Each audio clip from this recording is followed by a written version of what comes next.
సందర్భం. ఒక చిన్న అడవిలో ప్రకృతికి అందంగా, నిశ్శబ్దంగా జీవించే జంతువుల సముదాయం ఉండేది. అందులో కుందేలు, తాబేలు, మరియు ఖతాళ్ళు అనే 3 ముఖ్యమైన జంతువులు ఉండేవారు. వాళ్ళు 3 మంచి స్నేహితులు. కానీ వారి స్వభావాలు భిన్నంగా ఉండేవి. కుందేలు వేగంగా పరుగు పెట్టగలిగే, చురుకైన జీవి. కానీ అతనికి ఓ ఆరోగ్యం, అతను తన వేగాన్ని గొప్పగా భావిస్తూ, ఇతరులను తక్కువగా చూస్తాడు. తాబేలు నెమ్మదిగా కదులుతున్నా, ఎంతో సహనంగా ఉండే జీవి. అతను ఏ పని చేసినా దాన్ని పూర్తి చేసే తత్పరత, నిబద్ధత ఉండేది. ఎప్పుడూ నిశ్శబ్దంగా, చిత్తశుద్ధితో జీవించేవాడు. ఖతాళ్ళు ఊహలో ఊహించబడ్డ ఒక ప్రత్యేకమైన జీవి. ఇది ఒక జ్ఞానవంతమైన, గాలిలో ఎగిరే, చిన్న జ్ఞానదాయక పురాణ జీవి. ఇది కథలో వివిధ పాత్రలకు మార్గనిర్దేశం చేసే పాత్ర.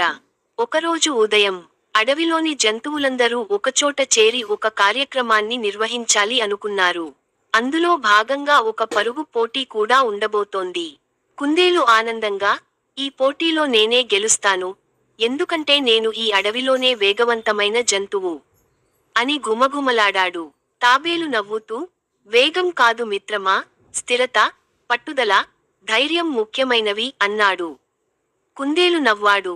అలాగంటావా, అయితే మనిద్దరం పోటీలో పాల్గొదాం చూద్దాం. అందరూ ఆహ్లాదంగా స్పందించి, ఖతాళ్ళు ఈ పోటీకి న్యాయనిర్ణేతగా వ్యవహరించాల్సిందిగా నిర్ణయించారు. పోటీ ప్రారంభం. పొద్దున్న ఖతాళ్ళు పోటీని ప్రారంభించాడు. గమ్యం 4 కొండల దాటి పెద్ద బన్యన్ చెట్టు దగ్గర. ఎవడు ముందుగా అక్కడికి చేరితే వాడే విజేత. పోటీ మొదలైంది. కుందేలు వెంటనే దూకుడు మీద పరిగెత్తసాగాడు. తాబేలు నెమ్మదిగా తన కదలికలతో ముందుకు సాగుతూనే ఉన్నాడు.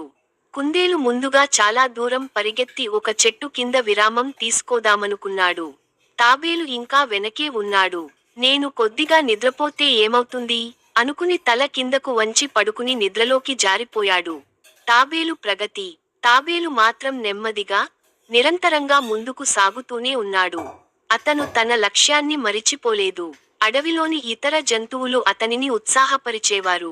నీవు గెలుస్తావని మేము నమ్ముతున్నాం అని మద్దతిచ్చేవారు. తాబేలు చెట్లు, కొండలు దాటి ముందుకు సాగుతుండగా, ఖతాళ్ళు అతని దగ్గరికి వచ్చాడు. నీ పట్టుదల నాకు నచ్చింది తాబేలా. నీ వంటి జంతువులే నిజంగా విజేతలు. నీ నడకే శక్తి ఉంది అని చెప్పాడు. కుందేలు మేల్కొన్నప్పుడు, గాలిలో తాకిన ఓ ఆకుతో కుందేలు మేల్కొన్నాడు. ఓహ్, ఎంతసేపు నిద్రపోయాను అని షాక్ అయ్యాడు. వెంటనే గమ్యంకు పరిగెత్తసాగాడు. అతను అక్కడికి చేరుకున్నప్పటికే తాబేలు అప్పటికే బన్యన్ చెట్టు దగ్గర చేరుకుని విశ్రాంతిగా పూలను చూస్తూ ఉన్నాడు. ఫలితం. ఖతాళ్ళు సమర్పణగా వచ్చి, పోటీలో విజేత తాబేలు అని ప్రకటించాడు. అందరూ ఆశ్చర్యంతో ఆశీర్వదించారు. కుందేలు తల వంచి తాబేలును అభినందించాడు. నేను నా అహంకారంతో ఓడిపోయాను. నన్ను మెల్లగా నడిచి గెలిచావు తాబేలా, నీవు నిజంగా గొప్పవాడవు అన్నాడు కుందేలు. తాబేలు నవ్వుతూ, ప్రతి పని మనస్ఫూర్తిగా, క్రమశిక్షణతో చేస్తే విజయం సాధ్యమే అన్నాడు. ముగింపు మరియు నైతికత. ఈ కథలో ప్రతి పాత్ర ఒక పాఠాన్ని నేర్పుతుంది.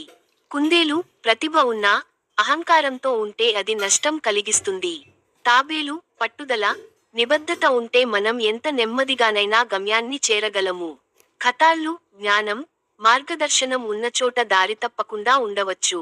ఈ కథలోని ముఖ్యమైన సందేశం, నెమ్మదిగానే అయినా, నిరంతరంగా కృషి చేస్తే విజయం తప్పదు.